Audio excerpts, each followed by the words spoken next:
Hi, sweeties. How are you doing? Welcome to Naya Sim, and thank you all so much for all the love and support. Please watch this video to the end because I shared something with you all, and that is very vital. So there is video going around about how Black women cry wolf probably when they are pregnant or something, and it's very sad that Black women have been telling you all how they are being treated, like medical rates decision that has been happening to them and the rest of it. And a Black woman actually came out to say that most Black women cry wolf when they are pregnant and all that. And I am asking, why is it that Black people really have to explain and explain so much, like putting so much work and effort to explain to you all how they feel, especially when they are going through pain and trying to complain to them that they are going through pain, and somebody is taking them for granted, you know? And the fact that people really have to prove a point that they are feeling, I don't understand how your patient is going through something and you as a maybe a colored person, because you all already, like, to you all assume that Black people do not feel pain like you all do, because if it were them, once they get into the hospital and all, you see them, they break in and they start crying so much.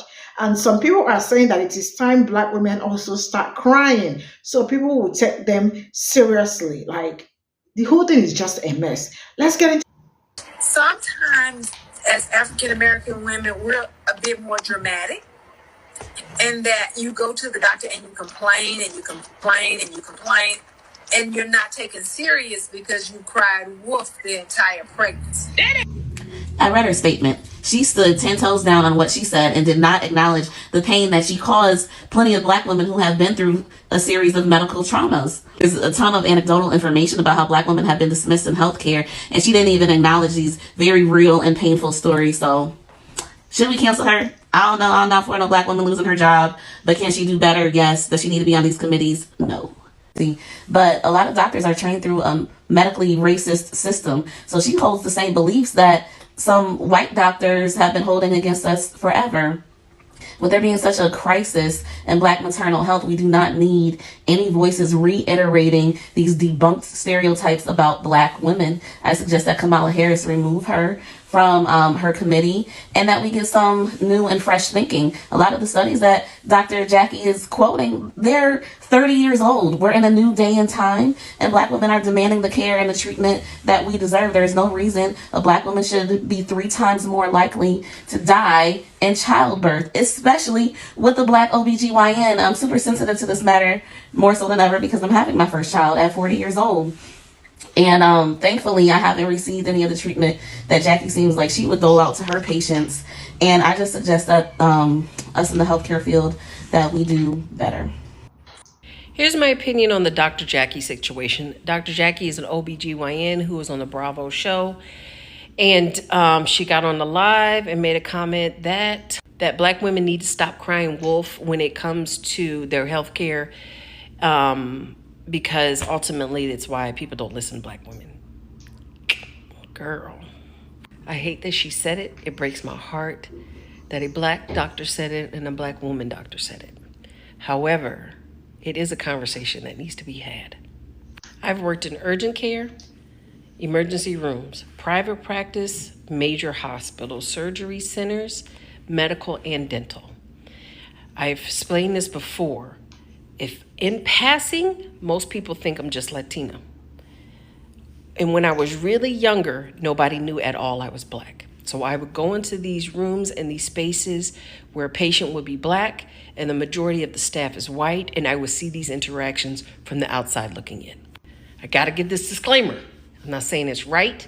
I'm not saying it should be this way. I'm telling you this information because the goal is to get you home. Always, the goal is to get you back home. In these environments, there are people that tend to cry wolf, either for drugs, attention seeking, boredom, or they just need an excuse from work. It is very, very true. The sad part is most folks that are non-Black believe that most, if not all, Black people that come into these emergency room settings are one of those people. And I think a big reason why is because black people don't cry. That may sound very simplified, but I'm telling you what I've seen. It's just my opinion.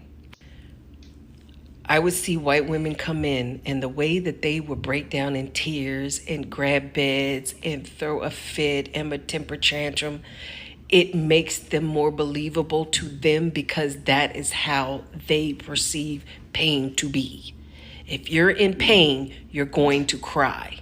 Me as a black woman, I'm going to describe myself and the women in my life that I know. When I am in pain, I get stoic. When I feel threatened or I feel desperate in a situation, I buck up. When I feel like I'm not being heard and I need something, I get assertive. I rarely ever cry when I'm in a situation where I'm scared. So to them, if you're not crying because of the pain that you're in, then what are you here for? Because remember, to them, pain equates tears. You're not crying. What do you want?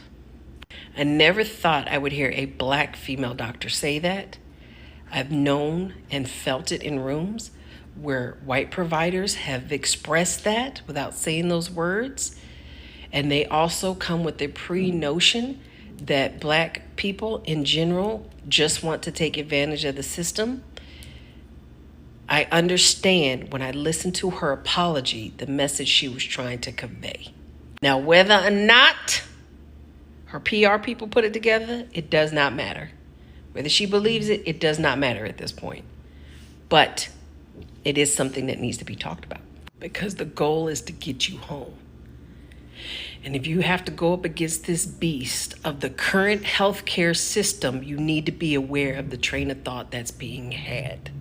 Until they have gone through training, like they do with every other culture around this here world, learn how to cry. Learn how to cry. Learn how to cry.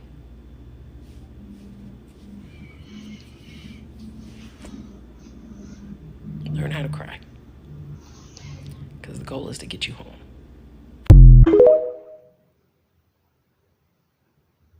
I am so tired of people not caring about black women. How on earth can you say that black women exaggerate pain and then go and talk to the VP about how black women are 3 times more likely to die from childbirth? Aren't those two correlated? I had complications at childbirth, which I admit I still have some PTSD from, but to hear a black OBGYN say this in public, like how on earth are you going to tell someone they don't feel what they feel? And as someone who, number one, has never given birth, and then number two, as someone who is responsible for the well-being and care of primarily black women, and you say that out loud, and then you stand 10 toes down on Twitter, there are wolves in sheep's clothing everywhere. And for those of y'all who are asking Dr. Jackie to apologize, stop asking for that. She said what she said. She meant what she said. It is more dangerous for us to continue to put ourselves in situations and around people who do not advocate for us. We need to know who these people are so that we can remove ourselves and go get second and third and fourth opinion instead of trusting someone who in private could care less about us. I'm happy we finally know what Dr. Jackie really thinks of us. I'm just shocked that the wool has been pulled over our eyes yet again.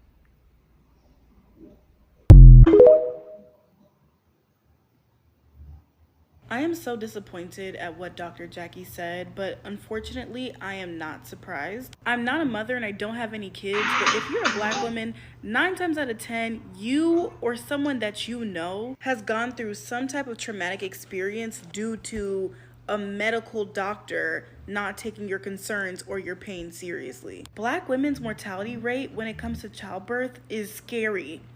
Like it's something that actually deters me from wanting to give birth. And it's even more devastating that so many black women seek out black female doctors thinking that they'll be more safe, their feelings will be heard, they'll be more validated, they'll have more options when it comes to how they want to give birth. But in some cases, when they pick Dr. Jackie, they don't find out until they're about to have their baby that she is no different than any of the white male doctors in the hospital. And actually, I'll argue that she could be worse. All the isms are bad. But when you find somebody that has an internalized ism, in Dr. Jackie's case, internalized racism, be afraid. Be very afraid, because she most likely subscribes to the very anti-black practices and rhetoric that she has probably heard going through medical school and in certain medical spaces. And for those of you who don't know, not taking black women's pain seriously is literally a concept that dates back to slavery times, antebellum times. They literally do not believe that black women can experience pain. They don't. Just the idea that black women can experience pain or are stronger than other races is dehumanizing. Like, do y'all not understand that? I don't watch Married to Medicine, but I did see the clip of Dr. Jackie putting Buffy's fertility struggles on blast in a room full of people. And that's all I needed to know. That's all I needed to see, honestly. Okay, so this comment here, it's not just black people. Women in general get treated like shit. Women in general get treated like shit in this country or around the world because you are a woman. That is just a fact, right? But that's not what we're talking about here, right? And it's gaslighting, and I'm going to tell you honestly, it's insulting and hurtful to black women, right? When I say hurtful, I mean we understand that this is the response that we get anytime we try to highlight things that happen. Now, I also said in my post, I said, I understand that all women and all people experience at some point, you know, someone, or maybe you've experienced what I would call medical negligence.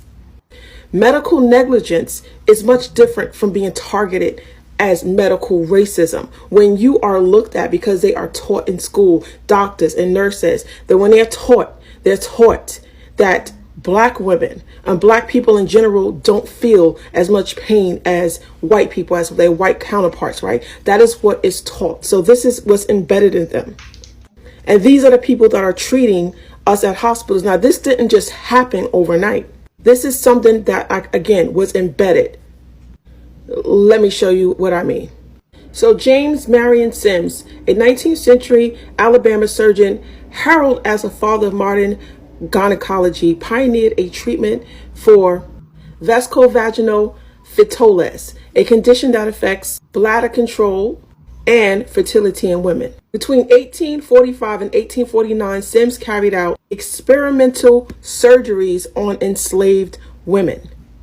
Now, it was said that they didn't even use anything like anesthesia. This was just cutting them open and just experimenting on their bodies.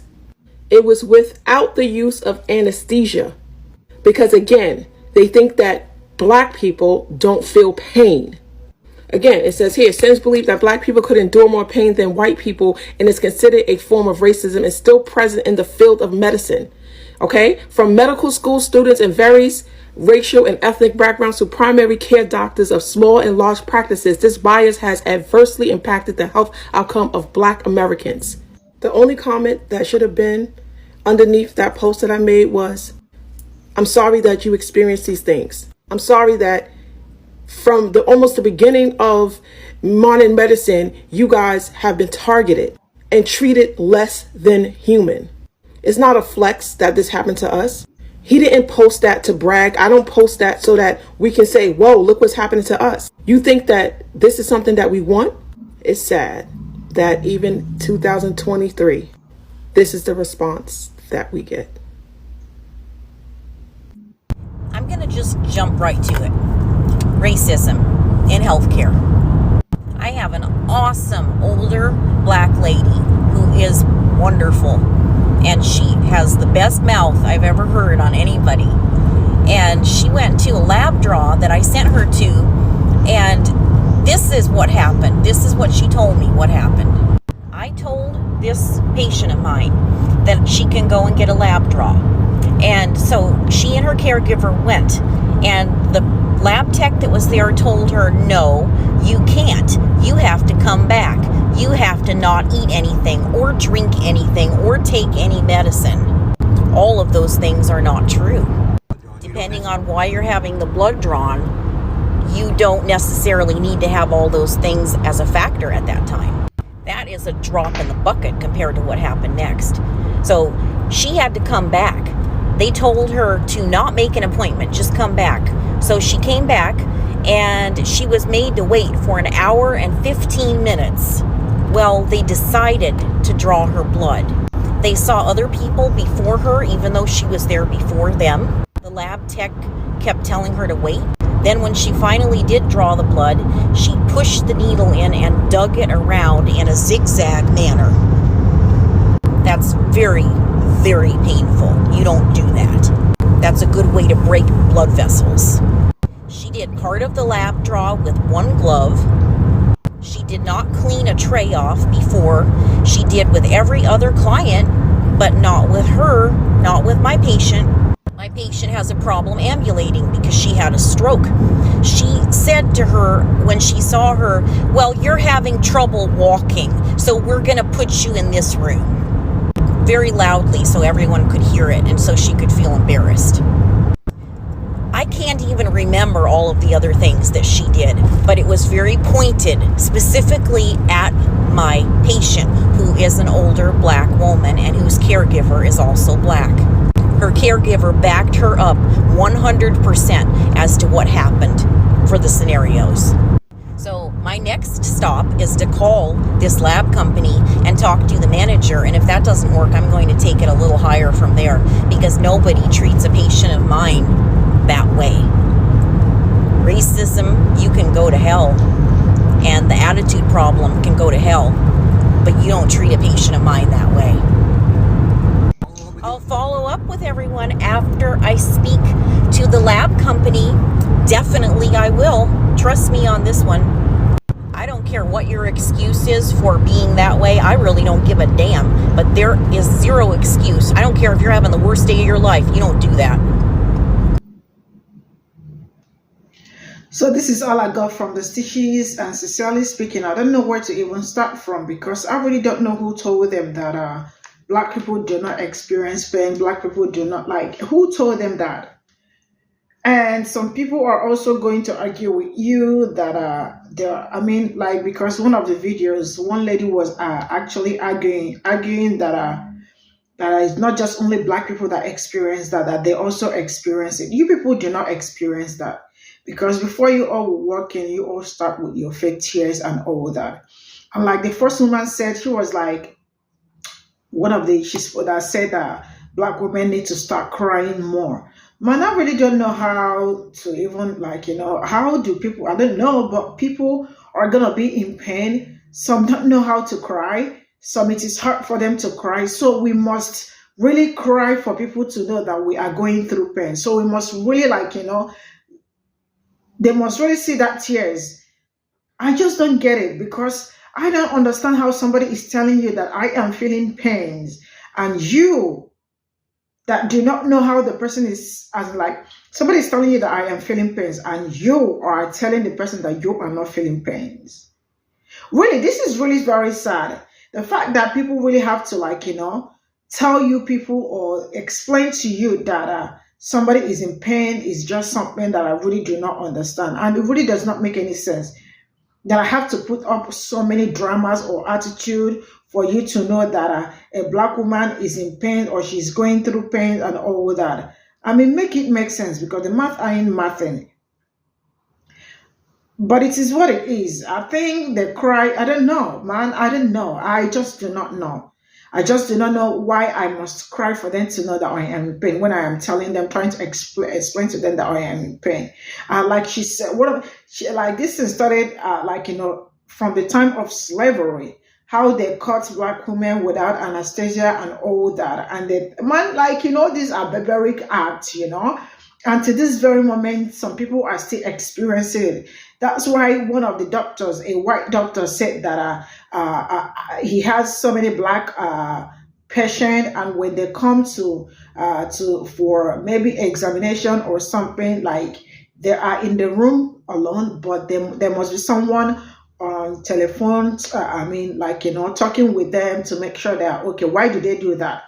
A lot of people were like, so you've been working as a doctor and you have so many black patients and you never took out time to find out why they do that. It is because they know that they are not safe in your hands, because they know that anything might happen at any time. So somebody really got to be on the call to make sure that they see everything going on and all that. And you can imagine how bad it is that somebody really got to be on call to see everything going on, because they do not, like, you cannot be trusted. That really sucks. And that reminds me, there is a video that I've been planning to bring here, but I don't know how to bring it here, because if I do, they will ban my channel. Because, man, that video, I don't know where to even start from. So now you really all have to be very careful. Now, what most of them do is when a black woman or something is probably in the hospital unconscious and all that, maybe going through surgery.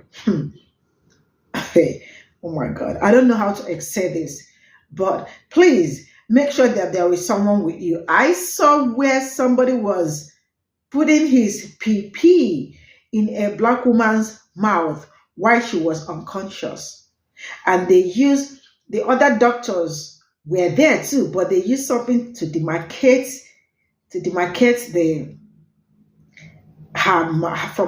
from here down. I mean, the doctors were probably working in her stomach, and the man was putting this thing in her mouth while a black woman was unconscious. And you think other doctors do not know what he was doing.